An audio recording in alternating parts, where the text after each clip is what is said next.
To support the continuation of the safe freight rate minimum pay policy, the truckers' union went on strike on November 24th.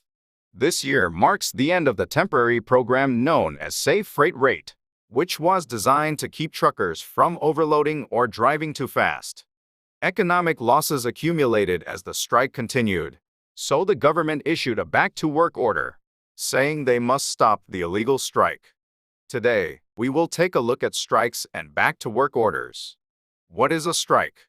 A strike is when a group of employees stops working at the same time to demand their employer improve their working conditions.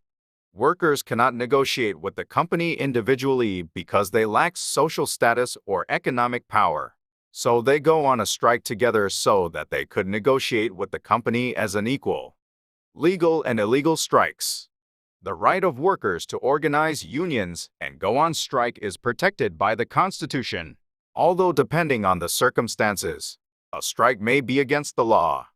For a strike to be legal, it must meet the following conditions. First, the group going on strike must be established rightfully under the law and have the qualifications to negotiate with the company. Also, the purpose of going on strike must be to enable the union to negotiate with the company so that they can improve working conditions. The company and workers' union must first discuss improving the conditions, and if the company rejects their terms, then workers can go on strike.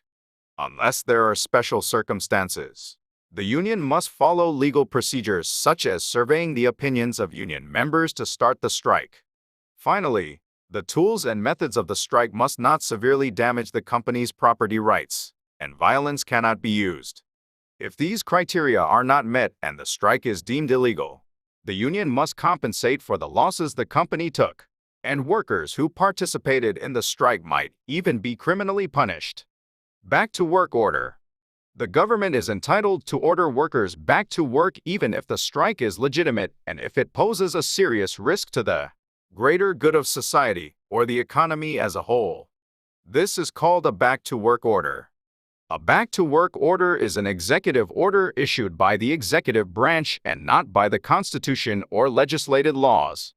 However, some believe that such back-to-work orders are invalid because they violate the Constitution, which protects the freedom to work and the freedom of the body. The company, government, and the truckers' union should communicate sufficiently to reach a social agreement.